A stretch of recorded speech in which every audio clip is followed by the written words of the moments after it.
कोमल अपने पति अंकित, सास पुष्पा और ससुर मनोज के साथ रहती है। मनोज काफी रंगीन मिजाज का होता है। ऐसे ही एक रोज जब सास की सहेली सुगंधा घर आती है, तभी क्या बात है सुगंधा जी, आप आज यहाँ पर? वही मैं सोचूं, इतनी अच्छी खुशबू कहाँ से आ रही है। मेरा घर आज बगीचा कैसे बन गया। फिर देखा कि उसमें आप जैसा एक फूल खिलाया है। क्या अभी भाई साहब, बड़े ही मजाकिया हो। और ये सच कह रहा हो, मैं कभी भी मजाक नहीं करता। जो दिल में होता है वही जुबान पे भी होता है। आपको यहाँ पर देखकर मेरा दिल तो गार्डन गार्डन हो गया सुगंधा जी। और सच कहूँ तो अभी जाकर सही मायने में मेरी गुड मॉर्निंग हुई है। आप तो बाहर जाने वाले थे ना, तो जाइए ना। यहाँ हमारे बीच आकर हमारा अच्छा खासा मूड खराब क्यों कर रहे हो। अरे बाबा, मेरा मूड तो अब बना है जब सुगंधा जी हमारे घर में आई है। मानो घर में बाहर आ गई हो। पर कोई बात नहीं, जाते जाते एक कप चाय ही पी लेता हूँ। फिर मनोज चाय पीता है। अरे मनोज भाई साहब, ये आपने क्या कर दिया। ये तो मेरी जूठी चाय थी और आपने इसे ही पी लिया। अच्छा, तो ये चाय आपकी जूठी थी। तभी मैं सोचूं कि पुष्पा तो रोज एकदम कड़वी और बेस्वाद चाय बनाती है, तो फिर इस चाय में आज इतनी मिठास कहाँ से आई। फिर अभी पता चला कि ये चाय तो आपकी झूठी है। हे भगवान। बस बहुत हुआ मनोज जी, जाइए आप यहाँ से। अरे यहाँ से तो तुम मुझे निकाल दोगी, पर अपने दिल से कैसे निकालोगी जाने मन। इतना कहते हुए मनोज वहां से चला जाता है। बाप रे, ये दिन ब दिन भाई साहब को क्या हो रहा है।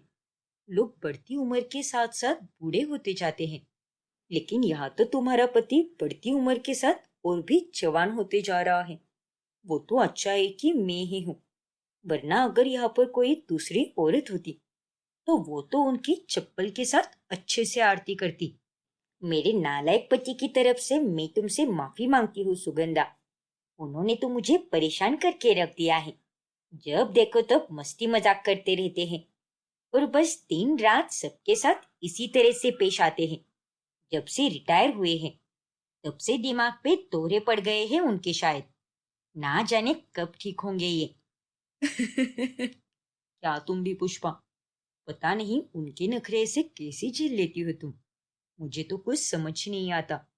मनोज पूरे मोहल्ले में जवान लड़के की तरह कपड़े और गॉगल्स पहनकर बाइक पर घूमता रहता है, और लड़कियां देखी नहीं कि सीटी मारकर उनके साथ वो फ्लर्ट करने लगता है। धूप में निकला ना करो रूप की रानी। वैसे क्या बात है, आज गुलाब बनकर कहाँ जा रही हो। अरे ओ निकम्मे बुड्ढे, लाज शर्म है या नहीं तुझे। गुलाब में कांटे भी होते हैं, याद तो है ना। कांटों से डर नहीं लगता मेरी जान। तुम्हारी खातिर हम कांटों का भी दर्द सहन कर लेंगे। बस एक बार हाँ तो कहो। अबे ओ चूसे हुए आम, तुझे तो मैं अपना नौकर भी ना रखूं।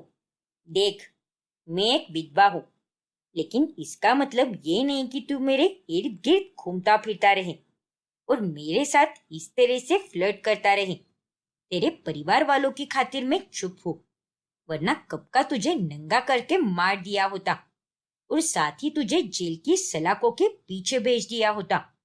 अरे वाह, गुस्से में भी ये औरतें कितनी सुंदर लगती हैं।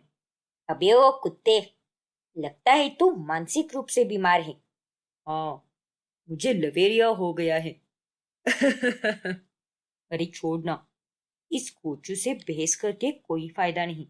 अगली बार अगर ये दिख गया तो इसकी ये बूढ़े टांगे तोड़कर इसके हाथ में ही दे देंगे। कमीना कहीं का।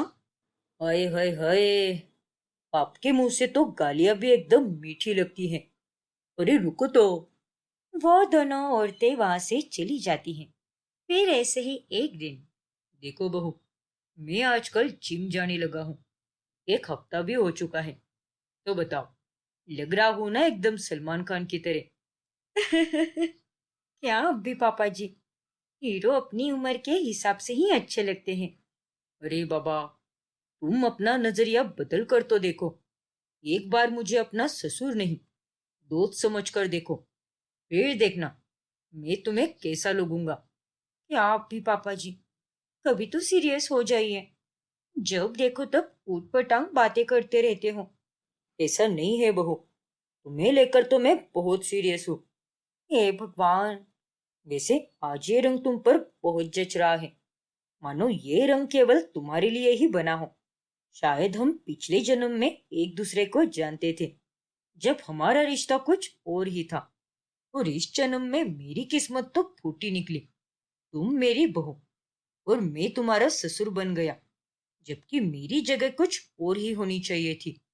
क्यों, सही कहा ना मैंने? उतने में वहां पर अंकित आ जाता है। चलिए पापा, अब बैठकर चाय पीजिए। और कोमल, तुम पराठे बना दो। अरे ओ हिटलर की सेकंड कॉपी, अपनी बहू से ही तो बात कर रहा हूं ना मैं, थोड़ी ना किसी पड़ोसन से बात कर रहा हूँ। चल हट यहाँ से। मैं और बहू तो एक दूसरे के अच्छे दोस्त भी हैं।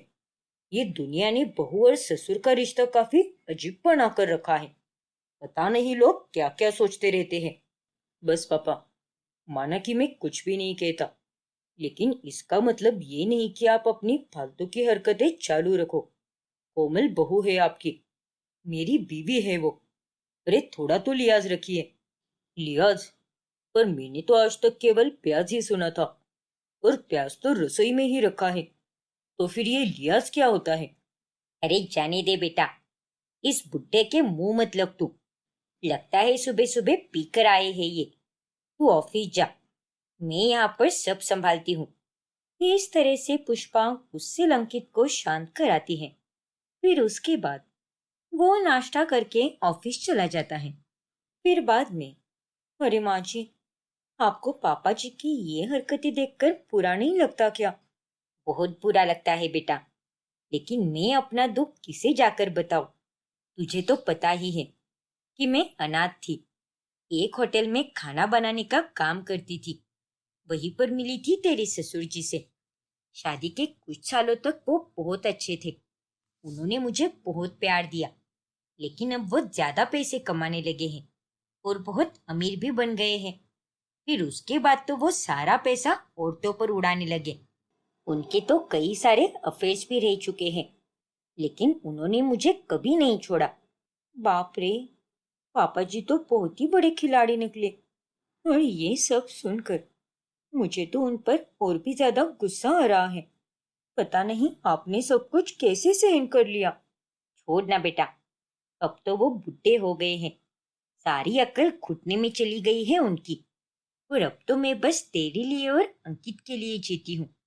और जल्दी से कोई नन्हा मेहमान ला दो इस घर में, ताकि मरने से पहले मैं अपने पोता और पोती के साथ बहुत सारा अच्छा समय बिता पाऊँ। दुआ कीजिए कि जल्दी हम आपको वो सुख दे दें। और आप फिक्र मत कीजिए माँ जी, मैं और अंकित हमेशा आपके साथ हैं। उल्टा मैं तो आपको ये कहती हूँ कि आप भी जींस और टॉप पहना कीजिए। बाहर जरा घूमो फिरो, दोस्त बनाओ, और ज्यादातर मेल फ्रेंड्स। और आप अगर क्लब में जाओगे तो आपकी उम्र के भी ना जाने कितने सारे अंकल मिलेंगे आपको, वो भी एकदम हैंडसम वाले। अगर पापा जी अपनी लाइफ एकदम बेबाक होकर जी सकते हैं, तो आप क्यों नहीं माँ जी? नहीं बेटा, मैं तो ऐसे ही ठीक हूँ। तेरे पापा जी थोड़ा परेशान करते हैं, लेकिन फिर भी कोई बात नहीं। तुम दोनों हो ना मेरे लिए, वही बहुत है। ठीक है माँ जी, जैसा आपको रहना है आप वैसे ही रहिए, बस खुश रहिए, यही चाहती हूँ मैं। फिर एक रात जब मनोज रसोई में आता है, तभी, अरे ये क्या पुष्पा, तुम रो रही हो? पुष्पा, आई हेट टीयर्स, रो मत यार। मैं रो नहीं रही, प्याज काटने के कारण आंखों में से मेरे आंसू आ रहे हैं, और कुछ भी नहीं। अच्छा चलो, आज घर पर कोमल और अंकित दोनों भी नहीं है, तो क्यों ना हम हमारी पुरानी यादें ताजा कर ले। पुरानी यादें ताजा करें? मतलब कहना क्या चाहते हो आप? मेरा मतलब ये है कि क्यों ना थोड़ा बहुत रोमांस हो जाए। क्यों, दुनिया भर की औरतों से फुर्सत मिल गई क्या आपको, जो आप घूम फिर कर अपनी बीवी के पास आए हो आप? अरे बाबा, तुम तो मेरा पहला प्यार हो, तो मैं भला तुम्हें कैसे भूल सकता हूँ। बस बस, दूर रहो मुझसे। आपके मुंह से शराब की बदबू आ रही है।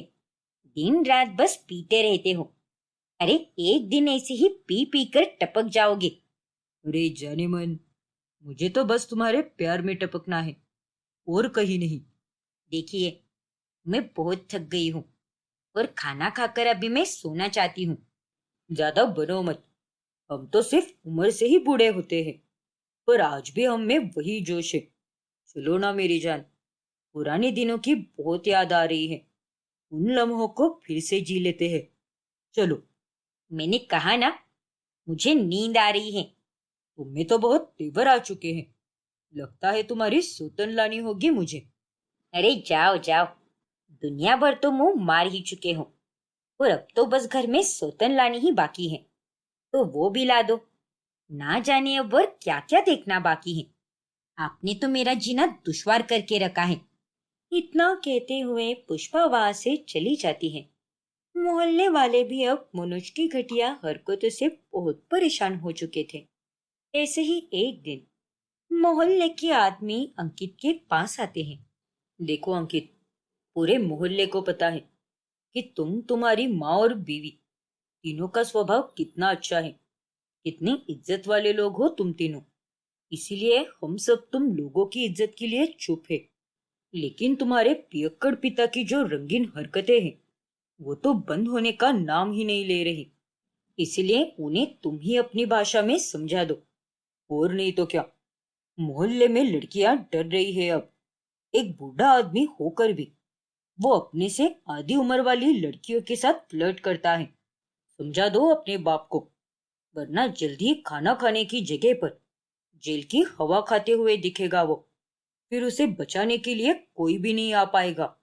मुझे माफ कर दीजिए अंकल, मैं आप दोनों की बात अच्छे से समझ चुका हूँ, और मैं अपने पापा से इस बारे में आज बात जरूर करूंगा।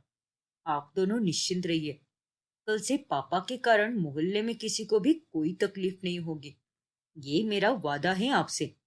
हाँ बेटा, वही बेहतर रहेगा। गुस्से में अंकित आग बबूला होकर घर जाते ही नशे में धुत मनोज को सुनाने लगता है। अबे ओ दो कौड़ी के लड़के, तू किसको सुना रहा है? बोल मत, मैं तेरा बाप हूँ।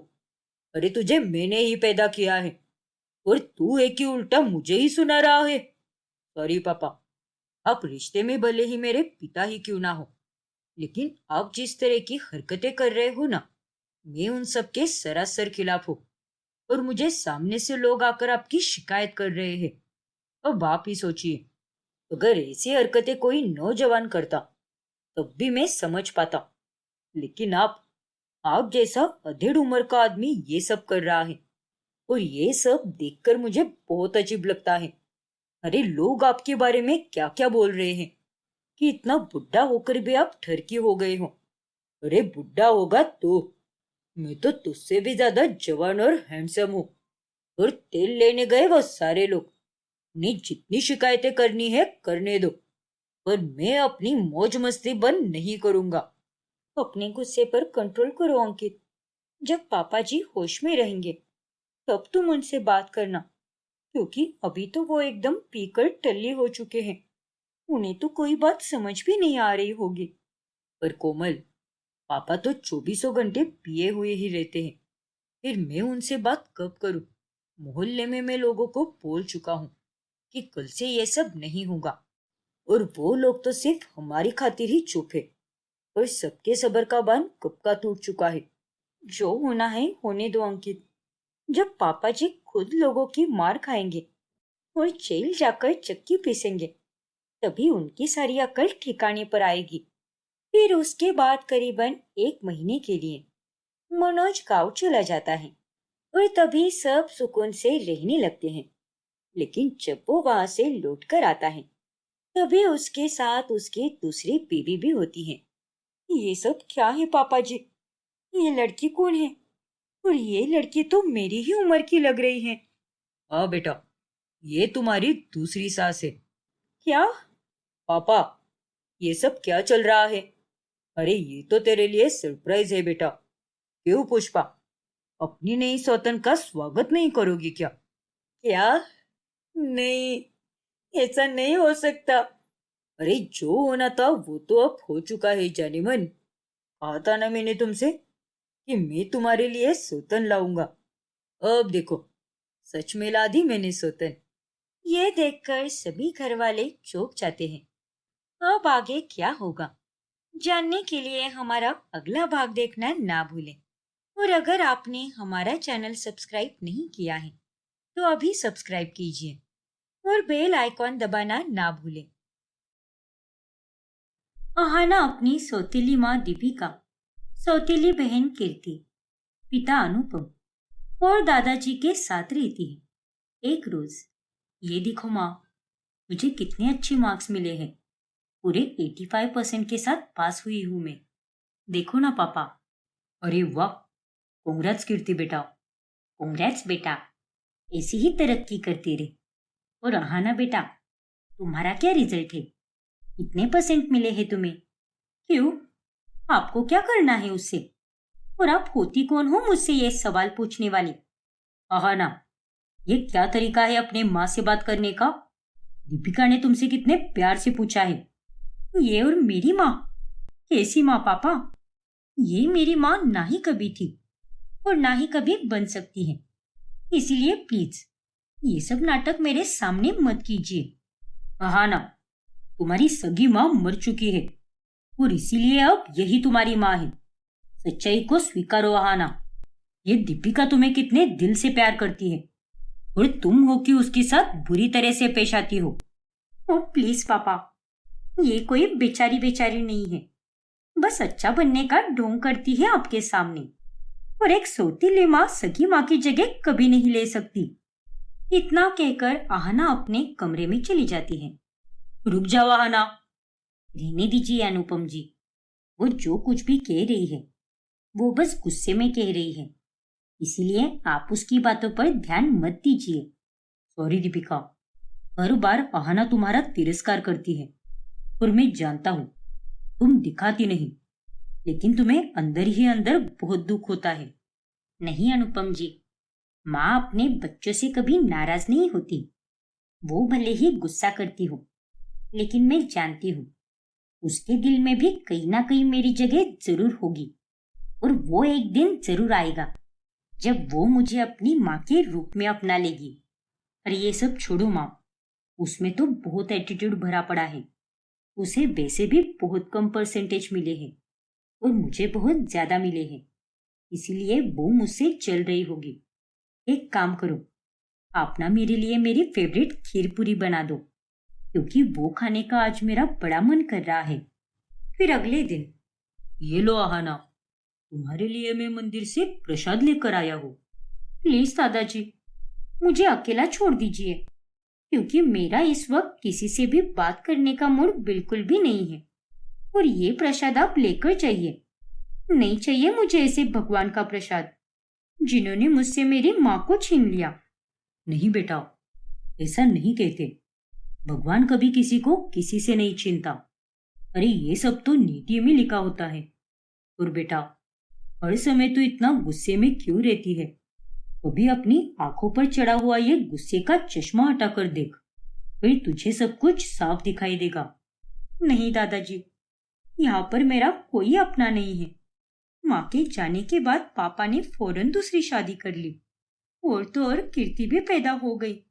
मैं अब 10th पास कर चुकी हूँ, तो मुझ में इतनी समझ आ गई है।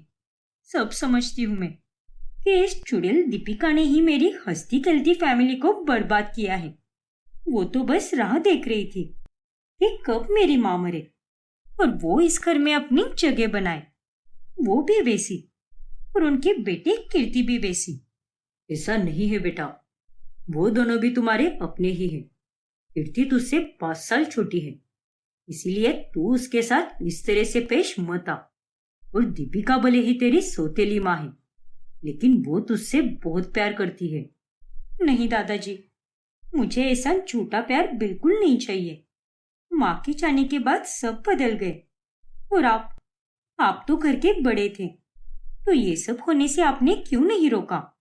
अगर पापा आज अकेले रहते तो भी चलता, लेकिन नहीं, दीपिका का इस घर में आने के पीछे आपका भी उतना ही हाथ है जितना कि पापा का है। बस आहाना, तू हर किसी से इतनी नफरत कैसे कर सकती है? माना कि सौतेले लोग बुरे होते हैं, लेकिन हर सौतेला रिश्ता बुरा हो, अब ये तो जरूरी नहीं है ना। तू कहती है कि दीपिका हर वक्त उससे झूठा नाटक करती है, लेकिन जरा तू ही सोच, कोई 24 घंटे नाटक कैसे कर सकता है, वो भी इतने सालों तक? एक किस्सा मुझे ऐसा बता जहां पर उसने तुझे कोई तकलीफ दी हो। अब मैं आपको क्या बताऊं दादाजी, वो औरत खुद ही एक तकलीफ है मेरे लिए, तो उससे जुड़ा हुआ किस्सा मैं आपको क्या ही सुनाऊं। आप चाहे मुझे कितनी भी बातें क्यों ना समझा दे, लेकिन मैं आपकी बातों में नहीं आने वाली। और इससे अच्छा तो यही रहेगा कि आप तो मुझे मेरे हाल पर ही छोड़ दो। फिर कुछ दिनों के बाद, देखो आहाना, तुम जिस स्कूल में अभी पढ़ती थी अब उसमें 12th स्टैंडर्ड तक पढ़ाया जाता है, इसीलिए अब तुम तुम्हारी 11वीं 12वीं भी वहीं से कर सकती हो, और उसी बहाने कीर्ति को भी सहारा मिल जाएगा। अगर तुम दोनों एक साथ जाया करोगी तो वो देखकर हमें भी तसल्ली मिलेगी। अरे वाह, आपका ये सुझाव तो काफी अच्छा है। नहीं पापा, मुझे इस कीर्ति के साथ कहीं नहीं जाना, और आप मेरा एडमिशन किसी और कॉलेज में कर दो। घर में और स्कूल में मैं इसे आज तक सहन करते आई हूँ, लेकिन अब और नहीं। एटलीस्ट कॉलेज में तो मैं अकेले ही रहना चाहती हूँ। आहाना, अब ये क्या बात हुई भला? कीर्ति तुम्हारी छोटी बहन है। नहीं पापा, मैं इसे अपनी बहन नहीं मानती।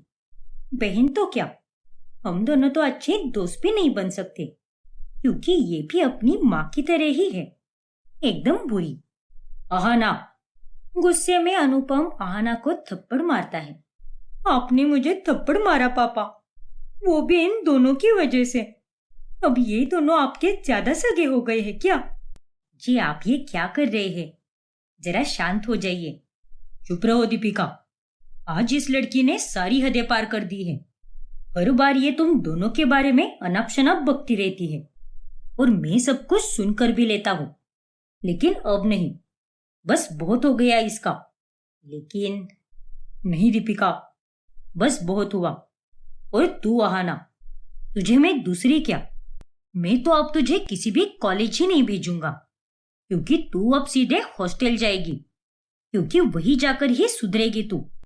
अरे तुझ जैसे नालायक बच्चों की अकल वही जाकर ठिकाने आती है। अनुपम बेटा, ये तू क्या कह रहा है? ये हॉस्टल में जाकर कैसे रहेगी? वहां इसका कोई अपना नहीं होगा। हाँ तो उसमें क्या हुआ? यहाँ अपनों के साथ रहकर भी ये किस तरह से पेश आ रही है, इसीलिए इसके लिए अच्छा यही होगा कि ये लड़की अकेली ही रहे, और तभी जाकर इसे अपने परिवार की अहमियत का एहसास होगा। नहीं अनुपम जी, प्लीज ऐसा भूलकर भी मत कीजिए। हमारी बच्ची को हमसे अलग मत कीजिए। ये कोई बच्ची नहीं रही, अब कॉलेज में जाने की उम्र हो चली है इसकी, और इस पर दया खाकर हम गलत करते हैं। इसे तो रिश्तों का मूल ही नहीं पता। 5 साल की थी जब इसकी माँ इसे छोड़कर चली गई। छोड़ो, मुझे वो सब बातें ही नहीं करनी। आज के आज अपना सामान पैक करो, पुणे में एक हॉस्टल है, अब तुम्हें वही जाकर रहना होगा। इतना कहकर अनुपम वहां से चला जाता है। आप दोनों तो बहुत खुश होंगी ना आज, फाइनली। आपको मुझे मेरे पापा और दादाजी से अलग क्यों करना था, और आज तो आप दोनों ने वो भी कर दिया।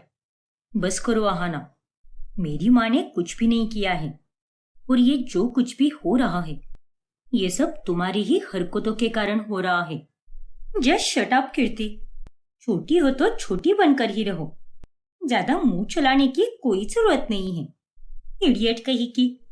वो बहाना को हॉस्टल में छोड़ दिया जाता है, जहाँ पर वो अपनी आगे की पढ़ाई करने लगती है, और वहां पर रहने के कारण वो पहले से भी और ज्यादा अकेली हो जाती है, और वो वहां पर रोज रात को रोने लगती है। देखो माँ, ये मैं कहाँ पर आ गई हूँ। अगर आप जिंदा होती तो मुझे यहाँ पर आने की नौबत ही नहीं आती। काश आप मेरे साथ होती माँ। क्यों चली गई मुझे और पापा को छोड़कर? क्यों माँ? वही दूसरी तरफ, जी आपने हॉस्टल में फोन किया कि नहीं? कैसी है हमारी बेटी? वो वहां पर ठीक से खाती पीती तो है ना? और उसके नए दोस्त बने कि नहीं? कहीं वो बेचारी अकेली तो नहीं ना? ये तुम किस मिट्टी की बनी हो दीपिका? अरे उस लड़की ने कभी भी तुमसे ठीक से बात तक नहीं की और तुम उसे इतना टूटकर प्यार करती हो। जानती हो, लेकिन क्या करूं, सौतेली ही सही, लेकिन हूं तो उसकी माँ ही ना। मुझे उसकी चिंता लगी रहती है। वो ठीक है दीपिका, मैं हर हफ्ते वहां के एचओडी से बात करता हूँ और वो मुझे अहाना के बारे में सब कुछ बताता है।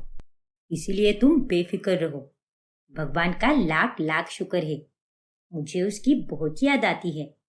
आपको उसे हॉस्टल नहीं भेजना चाहिए था, और अब तो हम उसे आधे साल में वापस भी नहीं ला सकते। नहीं दीपिका, मैंने जो कुछ भी किया है सही किया है।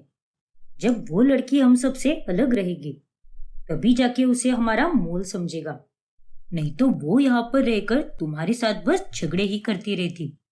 नहीं अनुपम जी, जगह बदलने से जज्बात नहीं बदलते। आपने उसमें बदलाव लाने का जो तरीका सोचा है वो कहीं उसे हमारे प्रति करीब लाने की जगह और दूर ना ले जाए। नहीं दीपिका, ऐसा कुछ भी नहीं होगा। काश वो भी तुमसे उतना ही प्यार करती जितना कि तुम उससे करती हो। वही हॉस्टल में। ये देख कहाना, मेरे घर से क्या आया है? ये मेरी माँ ने भेजा है मेरे लिए, मोतीचूर के लड्डू। अरे वाह, नाइस यार, लेना, तू भी खा। मेरी माँ दुनिया के सबसे बेस्ट लड्डू बनाती है। सच में यार, ये लड्डू तो वाकई में टेस्टी है। थैंक्स। हाँ, यू आर वेलकम महाना। वैसे तेरी माँ ने तेरे लिए क्या भेजा है? नहीं, मेरी कोई माँ नहीं है। मैं एक बिन माँ की बेटी हूँ। मतलब, मैं जब बहुत छोटी थी तभी मेरी माँ मुझे इस दुनिया से छोड़कर चली गई। फिर जब तुझे वो तेरे पापा के साथ उस दिन छोड़ने आई थी, वो औरत कौन थी? वो मेरी सौतेली माँ थी, जो मुझे बिल्कुल भी नहीं पसंद। उसने ही मुझे मेरे घर वालों से अलग किया है, इसीलिए आई जस्ट हेट हर। ओ, लेकिन हाँ ना, जिस तरह से तुझे बाय बोलते हुए वो फूट फूट कर रो रही थी, वो देखकर तो ऐसा बिल्कुल भी नहीं लग रहा था कि तू उनकी सगी बेटी नहीं है। उल्टा उन्हें देखकर तो मुझे ये लगा कि वो तुझसे बहुत प्यार करती है। ऐसा कुछ भी नहीं है। वो बस उनके मगरमच्छ के आंसू हैं और वो बस पापा के सामने ही अच्छी बनने का नाटक करती है। बहुत दोगली औरत है वो। माना कि मैं उनकी वजह से पापा और दादाजी से अलग हो गई और उन दोनों को मैं काफी ज्यादा मिस भी करती हूँ, लेकिन एक प्रकार से देखा जाए तो जो कुछ भी हुआ अच्छा ही हुआ, क्योंकि अब मुझे उस नालायक औरत और उसकी मनहूस बेटी की शक्ल देखने की कोई जरूरत ही नहीं पड़ेगी। मैं समझ सकती हुआ हाना, और तू खुद को अकेली मत समझ। मैं हूँ तेरे साथ। अब चल, अब से मैं तेरे कमरे में ही सोया करूंगी। Thank you so much dear. वक्त गुजरता जाता है और अहाना अपनी पढ़ाई लिखाई पूरी करके वापस अपने घर लौटती है। और तभी, ये सब क्या है? पूरा घर और खास तौर पे मेरा कमरा, हर एक चीज बदल गई है। ये क्या है पापा? आपने मेरी परमिशन के बिना घर का रिनोवेशन क्यों किया? आपको ऐसा नहीं करना चाहिए था। ये तू क्या बोल रही है अहाना? अब ये सब काम भी मैं तेरी परमिशन लेकर ही करूँ क्या? हद होती है। हाँ तो फिर पूरे घर का कर लेते ना। मेरे कमरे का रिनोवेशन करने की क्या जरूरत थी? मैंने अपने कमरे में माँ की कुछ फोटोज रखी थी जो उन्होंने बचपन में मेरे साथ खींची थी। पूरी दीवार उन फोटोज से सजी हुई थी, लेकिन अब वो सब बदल चुका है और मुझे अच्छे से पता है कि ये सब करने के लिए इस दीपिका ने ही कहा होगा आपसे, है ना? क्या? अरे मुझे लगा कि इन बीते सालों में तुम कुछ सुधर चुकी होगी, लेकिन नहीं, आज भी तुम वैसी की वैसी ही हो। इनफ आहाना, ये डायलॉग तो मुझे तुम्हें मारना चाहिए। अरे तुम्हें मैंने हॉस्टल में सुधरने के लिए भेजा था, लेकिन नहीं, तुम्हें 1% भी सुधार नजर नहीं आ रहा। वही बदतमीजी और वही बुरा स्वभाव। अरे कब बदलोगी तुम? जिस दिन ये और इसकी बेटी हमारी लाइफ से चले जाएंगे उस दिन बदलूंगी मैं पापा। और मैं अब अपने कमरे को फिर से अपने तरीके से ही बदल रही हूँ। और खबरदार, अगर किसी ने भी माँ और मेरी फोटोज को यहाँ से वहां भी किया तो। अब बहाना अपना कमरा वापस अपने तरीके से सजाती है और अपनी माँ की फोटोज देखकर वो काफी भावुक हो जाती है। मैंने आपके साथ तो ज्यादा समय कभी नहीं बिताया, लेकिन आपसे जुड़ी हुई हर एक याद मेरे जहन में आज भी जिंदा है। आपकी बातें, आपकी ममता, आज भी मैं हर एक चीज महसूस कर सकती हूँ। काश मेरी फैमिली भी एक परफेक्ट फैमिली होती। फिर अगले दिन जब बहाना सोकर उठती है तभी, देखो दादाजी, मैंने माँ के लिए कितना सुंदर कार्ड बनाया है। ये उन्हें बहुत पसंद आएगा ना? हाँ कीर्ति बेटा, ये कार्ड तो बहुत ही अच्छा बना है। मैं ऑफिस जा रहा हूँ पापा, अपडे लेकर वापस आ जाऊंगा। डेकोरेटर्स भी आ जाएंगे और वही सब कुछ देख लेंगे। और आज का सारा खाना भी बाहर से ही आएगा। इसीलिए प्लीज पापा, दीपिका को कोई भी काम करने मत दीजिएगा, क्योंकि आज उसका जन्मदिन है। ठीक है अनुपम बेटा, जल्दी आ। ये सब बहाना देख लेती है। अच्छा, तो आज दीपिका का जन्मदिन है। बहुत प्यार बरसा रहे हैं ना सब उस पर। देखो, आज की बर्थडे पार्टी में कैसे खराब करती हूँ। जहाँ सभी बर्थडे पार्टी की तैयारी में मगन होते हैं, बहाना गुस्से से एक पेपर पर दीपिका के प्रति बुरा बुरा लिखती है। अपनी सारी भड़ास मैंने इस पेपर पर उतार दी है और अब ये पेपर उस दीपिका के पास जाएगा। और जब वो औरत इस पेपर को पढ़ेगी तो उसका मूड तो पक्का खराब हो जाएगा और वो अपना बर्थडे मना ही नहीं पाएगी। और वही होता है। दीपिका जब अपने कमरे में पड़ा वो पेपर पढ़ती है तब उसे बहुत रोना आ जाता है। ये क्या, इतनी सारी कड़वी बातें? क्या मैं इतनी बुरी हूँ? मैंने हमेशा हानो को अपनी जान से भी बढ़कर चाहा है, लेकिन उसने आज मेरे इतने कीमती दिन पर मुझे रुला दिया। तभी वहां पर अनुपम आता है। अरे क्या हुआ दीपिका, तुम ठीक तो हो ना? अनुपम को आए देखकर दीपिका फौरन पेपर मरोड़कर दूध फेंक देती है। नहीं अनुपम जी, मैं ठीक नहीं हूँ। लेकिन ऐसा क्या हुआ है दीपिका जी? मुझे बहुत कमजोरी महसूस हो रही है। सर मानो फटा जा रहा है और अंदर ही अंदर बुखार जैसा लग रहा है। इसीलिए प्लीज अनुपम जी, आज मुझे आराम करने दीजिए। क्या हम ये पार्टी कभी किसी और दिन नहीं कर सकते क्या? और दीपिका प्लीज अनुपम जी, आज मुझे बस आराम करना है। And I am really sorry. आपने, कीर्ति ने और पापा जी ने कितनी सारी तैयारियां की है और अब वो सब वेस्ट हो जाएगा। ओफो दीपिका, उसमें क्या होता है? अब तुम्हें ठीक नहीं लग रहा तो कोई बात नहीं, जो तुम कहोगी वही होगा। और अब तुम्हें आराम करना है तो आराम करो। और रही बात पार्टी की, तो वो हम किसी और दिन करेंगे। थैंक यू सो मच अनुपम जी। ये सब बहाना कमरे के बाहर से देख लेती है। चलो अच्छा है, ये औरत इसी लायक है। मेरी खुशियां छीनी है ना तूने, अब देख कैसे मैं भी तेरी सारी खुशियां छीनती हूँ। फिर एक दिन जब दीपिका घर में रखा हुआ सारा बेफिजूल का सामान कबाड़ी में निकालती है तभी, अरे ये क्या, ये तो मेरी माँ की साड़ी है और इसमें बहुत सा सामान भी मेरी माँ का ही है। मूर्ख औरत, उन्हें ये सब सामान कबाड़ी में देने के लिए रखा है। अरे शर्म नहीं आती क्या तुझे? और कितना नीचे गिरोगी। मुझे माफ कर दो आहाना, लेकिन मैं नहीं जानती थी कि ये सारा सामान तुम्हारी माँ का है। ओह गॉड, तुम्हें ना बेस्ट एक्टिंग के लिए ऑस्कर मिलना चाहिए। मतलब कोई इंसान 24 घंटे एक्टिंग कैसे कर सकता है? आहाना, तुम हर बार मेरी माँ के साथ इस तरह बात नहीं कर सकती, वरना मुझसे बुरा और कोई नहीं होगा। क्यों, क्या कर लोगी तुम? बताओ। अरे पहले अपनी माँ को समझाओ। इन्हें पहले सही से रहने के लिए कहो, फिर मेरी तरफ उंगली उठाओ। बस करो आहाना, मैं तुम्हें नहीं छोड़ूंगी। कीर्ति बेटा, भूलो मत कि आहाना तुमसे बड़ी है, इसीलिए उससे इस तरह से बात मत करो। जाओ बेटा, अपने कमरे में जाओ।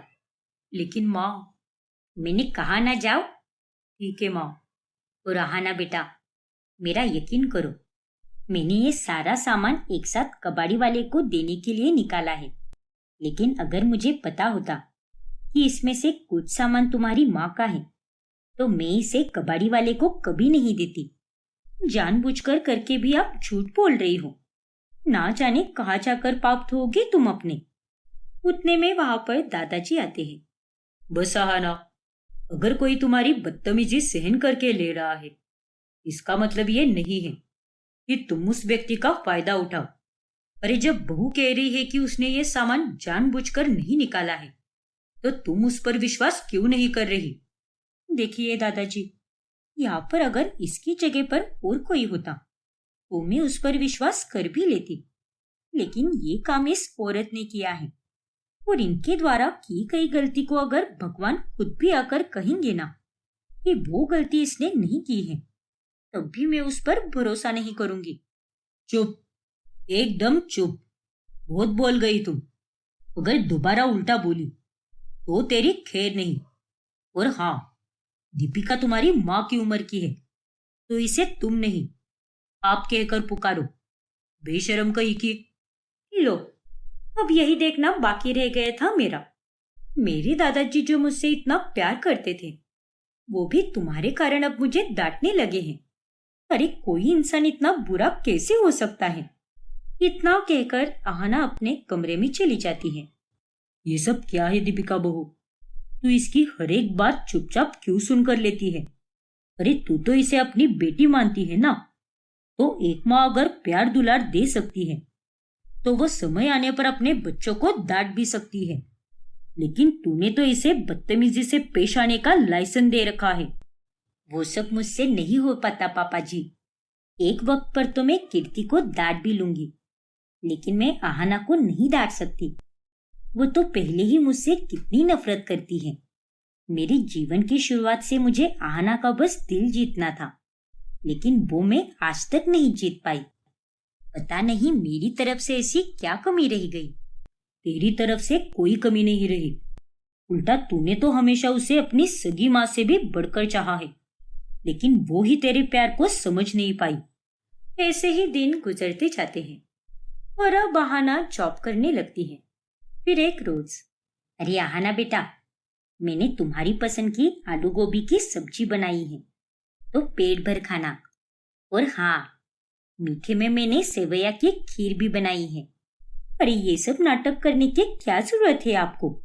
और आपको क्या लगता है मेरा पसंदीदा खाना टिफिन में देकर आप मेरा दिल जीत लोगी? ऐसा कभी नहीं हो सकता। इसीलिए ये सब करके आप अपना वक्त बर्बाद मत करो। तुम्हें जो बोलना है बोलती रहो, लेकिन मैं तो वही करूंगी जो मैं करना चाहती हूँ। अरे वो तो आप हमेशा से ही करती आई हो, उसमें कौन सी नई बात है। फिर एक शाम जब आहाना ऑफिस से घर वापस लौटती है, तभी घर पर कोई नहीं होता। ये सब के सब कहाँ चले गए? और मुझे किसी ने कुछ बताया भी नहीं। सब ठीक तो होगा ना? फिर आहाना अपने दादाजी को कॉल करती है। हेलो दादाजी, कहाँ पर हो आप सब? अरे आहाना बेटी, हम सब बाहर खाना खाने के लिए आए हैं। और तुम्हें तो अनुपम ने मैसेज भी किया है ना कि ऑफिस से सीधे होटल ही पहुंच जाना। वो बहू के जन्मदिन के दिन उसकी तबीयत खराब हो गई थी ना, इसीलिए उसका जन्मदिन हम आज मना रहे हैं। अच्छा, लेकिन मैंने अभी तक कोई मैसेज ही नहीं देखा। खैर, आप सब लोग एंजॉय कीजिए, मैं वहां पर नहीं आ पाऊंगी। अपने लिए कुछ बाहर से ही ऑर्डर करूंगी। चलो शुक्र है, थोड़ी देर के लिए ही सही, मगर उन दोनों निगेटिव लोगों से मेरा घर खाली तो रहेगा। फिर जब आहाना बाद में पार्टी के फोटोज देखती है, तब उसे बहुत जलन होती है। काश ये दीपिका हमारी फैमिली का हिस्सा ही नहीं होती, तो सब कुछ कितना अच्छा होता। ना जाने इसने ऐसा कौन सा जादू टोना किया है हम सब पर, जो हर कोई इसकी झूठी एक्टिंग को सच मानकर इसे सराहने लगता है। लेकिन अब मैं इसे इस घर से बेघर करने में कोई कसर नहीं छोड़ूंगी, क्योंकि अब बहुत हो गया। अब दीपिका को हमारी लाइफ से जाना ही होगा। अब बहाना चालाकी से दादाजी के आई ड्रॉप की जगह पर एक्सपायरी डेट वाले आई ड्रॉप रख देती है, जिसके बाद दादाजी की आंखें बहुत जलने लगती हैं। अरे नहीं, मेरी आंखें बहुत जल रही है। हे भगवान, ये आपको क्या हो गया पापा जी? एक काम करो दीपिका, तुम इनकी आंखें बर्फ से सेको, तब तक मैं डॉक्टर को बुलाता हूँ। उपचार के बाद दादाजी की आंखों को आराम मिलता है। हद होती है, कोई इतना लापरवाह कैसे हो सकता है? वैसे तो हर एक काम में अव्वल हो आप, फिर इतनी छोटी सी गलती आपसे कैसे हो गई?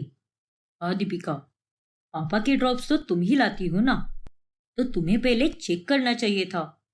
डॉक्टर ने भी कहा कि अगर और ज्यादा देर तक ड्रॉप्स आंखों में रहता तो शायद पापा हमेशा हमेशा के लिए अपनी आंखों की रोशनी खो बैठते।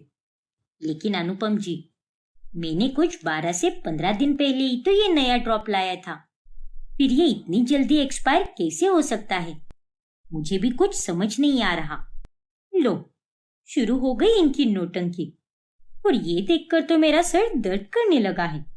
और पापा, अपनी बीवी को जरा समझा कर रखिए कि वो अपने काम ठीक से किया करे, क्योंकि आज अगर दादाजी को कुछ हो जाता तो मैं इन्हें कभी माफ नहीं करती।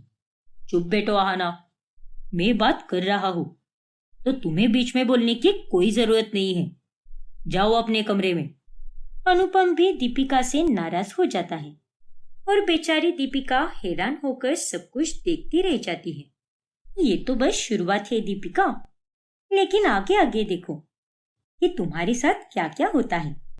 अगर मैंने तुम्हें हम सबकी जिंदगी से दूर नहीं किया तो मेरा नाम भी आहाना नहीं।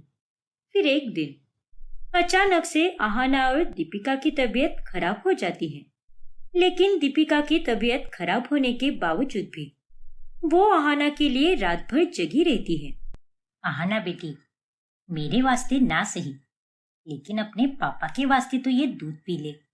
देखो बेटा, तुम्हें बहुत बुखार है और ये दूध पीने से तुम्हें ताकत मिलेगी और तुम्हारा बुखार भी कम हो जाएगा।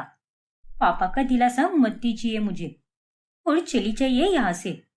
नहीं, मैं कहीं नहीं जाऊंगी। अगर तुम्हें इसे मेरी जिद मानना है तो मान लो। अपनी हालत देख रही हो और ऐसे में भी तुम्हें गुस्सा सूझ रहा है।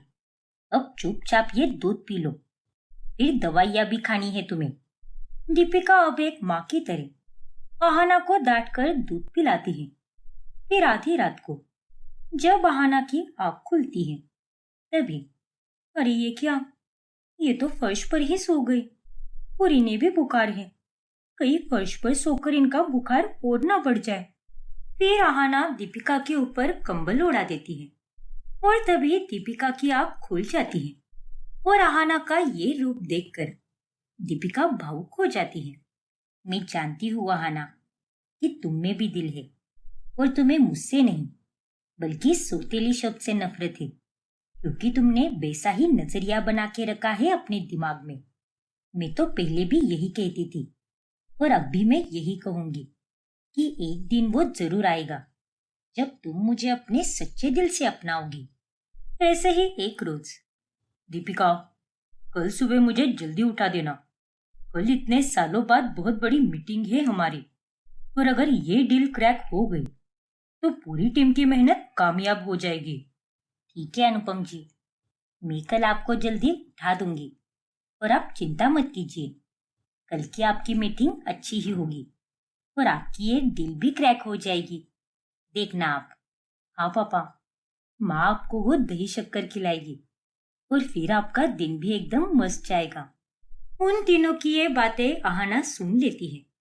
इन तीनों को देखकर मुझे अब ऐसा लगता है कि काश इस कीर्ति की जगह मैं होती और इस दीपिका की जगह मेरी माँ होती, लेकिन इन दोनों ने वो जगह ले ली।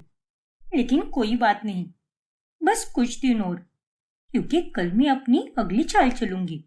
रोज सुबह ये दीपिका ही पहले उठती है, लेकिन जब कल दीपिका पहले नहीं उठेगी तो घर में कोई भी नहीं उठ पाएगा और पापा की मीटिंग भी डिले हो जाएगी, जिसके बाद वो अपना सारा गुस्सा इस दीपिका पर उतारेंगी। फिर रात होने पर आहाना चुपके से दीपिका के अलार्म क्लॉक में गड़बड़ कर देती है अब कल का अलार्म सही समय पर बजेगा ही नहीं और तब जाकर असली मजा आएगा।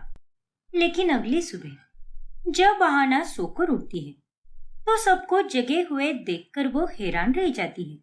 पापा भी चले गए और कीर्ति भी कॉलेज चली गई, लेकिन सबके सब कैसे उठ गए? मैंने तो दीपिका के अलार्म क्लॉक में गड़बड़ भी कर दी थी। हे भगवान, मैं तो भूल ही गई कि आजकल के जमाने में अलार्म क्लॉक कोई इस्तेमाल नहीं करता, क्योंकि सबके पास स्मार्टफोन जो आ गया है। अरे यार, कलेश करवाने का कितना अच्छा मौका मिला था, लेकिन ये भी मेरे हाथ से चला गया। ये तुम क्या बड़बड़ा रही हो आहाना? क्या निकल गया तुम्हारे हाथ से? वो लेकिन आपको क्या करना है जानकर? कुछ भी निकला हो। आप होती कौन हो मुझसे सवाल करने वाली? अरे पर आहाना फटाफट वहां से निकल जाती है। फिर एक शाम आहाना को उसके फोन पर एक अनजान व्यक्ति का मैसेज आता है। रोज गार्डन 6:30 बजे, कुछ बहुत जरूरी बात करनी है, तुम्हारी जिंदगी के सबसे खास व्यक्ति। क्या? लेकिन ये कौन हो सकता है? और इस नंबर की डिटेल्स भी नहीं है मेरे पास। कहीं कोई गुंडा मवाली तो नहीं? नहीं, मैं कुछ ज्यादा ही सोच रही हूँ। अगर वो कोई गुंडा मवाली होता तो वो मुझे रोज गार्डन में क्यों बुलाता? और उस पार्क में तो शाम के समय कितने लोग रहते हैं। मुझे जाकर देखना होगा कि वो आदमी आखिर है कौन। फिर आहाना जब उस पार्क में जाती है तब वहां पर खड़ी एक औरत को देखकर उसके होश उड़ जाते हैं। आप यहाँ पर? आखिर कौन है वो औरत? जानने के लिए हमारा अगला भाग देखना ना भूलें। और अगर आपने हमारा चैनल सब्सक्राइब नहीं किया है तो अभी सब्सक्राइब कीजिए और बेल आइकॉन दबाना ना भूलें।